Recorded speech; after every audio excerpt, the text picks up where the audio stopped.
Hey YouTube, here's a short and sweet video of a fix that I think is going to be very helpful to you.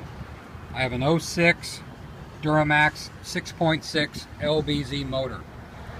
Batteries went dead, so I just changed out the batteries. Now the issue was, I would go to put my key in to start my truck, and it would start, but would only run for 4 seconds.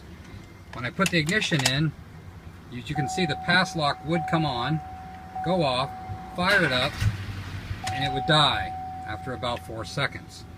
Couldn't figure it out, ripped out all the undercarriage looking to make sure that there was not a problem, and called a few friends.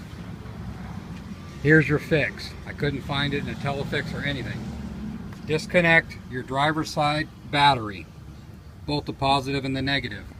Then go over and disconnect the passenger side, making sure that all 4 terminals are off.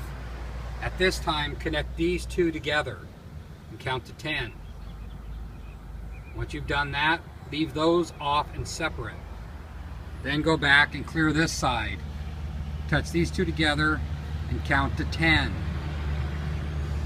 Once you do that, reconnect them and try to start your vehicle.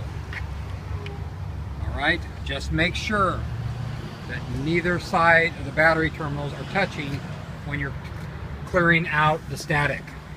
Went back in, key went on, 1, 2, 3, 4, 5, now the truck runs fine. The Exhaust Man Service Center, 2006 2500 6.6 LBZ battery change fix.